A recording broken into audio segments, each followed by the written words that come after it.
Hey everybody, and welcome back to Pre-Law Talk. My name is Joshua Garth, and I'll be your host. I'm a current BYU Idaho communications student who will soon be applying to law school. I created this podcast in order to inform students about important topics such as the LSAT, the application process, law schools, and to give some advice.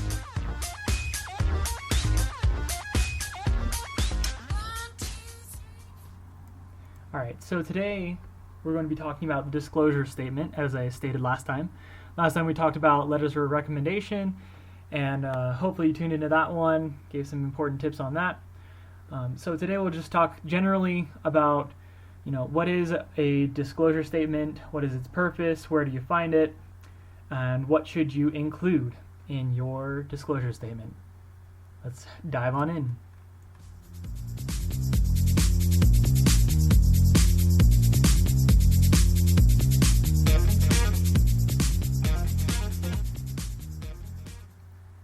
Alright, so this episode I would like to cite my sources. A lot of this information is based directly off of the usnews.com, their education blogs, and that's where I got a lot of this information, so you can go there if you want more information about this.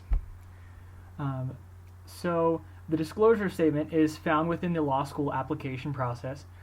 So whenever you're applying, they'll ask you a question about your past criminal history. And so some frequently asked questions about this question are things like, do I include speeding tickets? Does a noise violation count? Or a parking ticket? What exactly should I include or exclude from this disclosure statement? I'd like to, before I move on, make one big important announcement, I guess, that inaccurate information within these disclosure statements could keep you out of law school, or they might actually require some further legal action because of your non-disclosure. So, really important to note, this is a very crucial part of your application process and should not be done willy-nilly. So we're going to go into 3 tips that I found on this website that they would talk about. They include knowing your own criminal history. Number 2, reading the question. And number 3, if you still aren't sure. So let's dive in.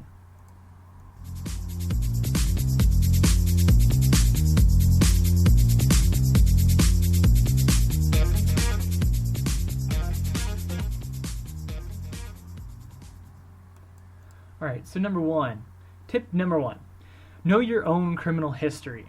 That's a good thing to know, right? So, you want to make sure that you get as much information about your possible criminal acts as you possibly can.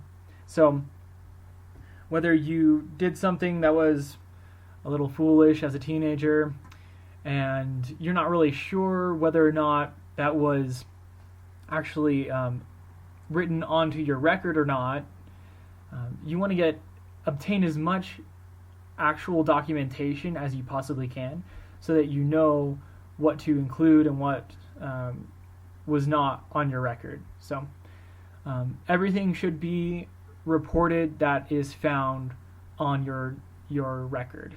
So that's something to note.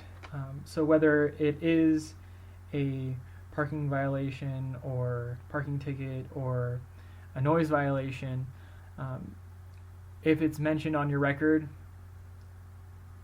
think about including it in your disclosure statement. Let's move to number 2.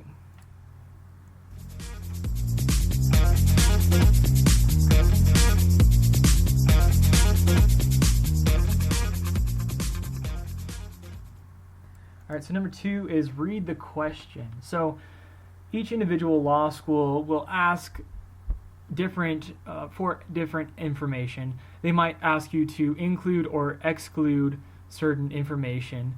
So some will say, do not include speeding tickets, do not include traffic violations at all. and others will not. They will want everything that you have. So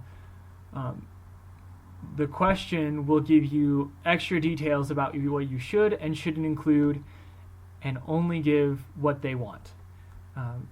So don't go overboard. If they don't want to know about your parking violations, then don't include them. But if they don't mention that, include them. Which actually brings us to our third point.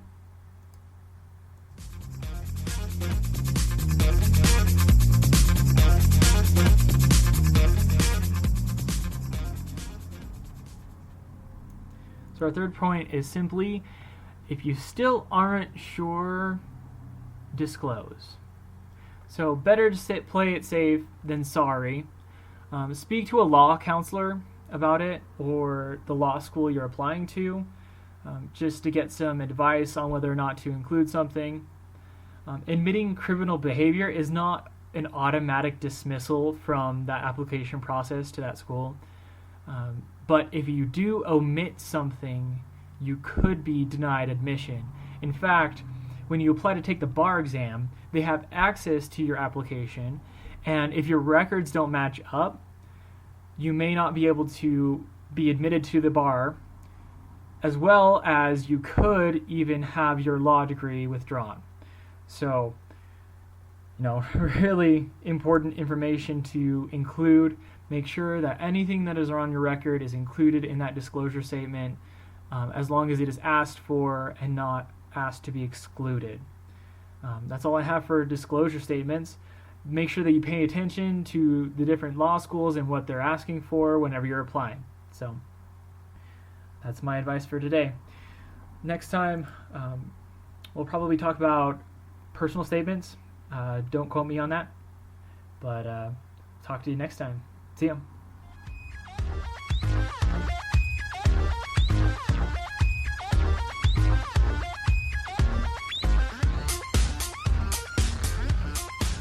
Special shout out to bensounds.com. Thanks Ben Sounds for all this free royalty-free music. Peace.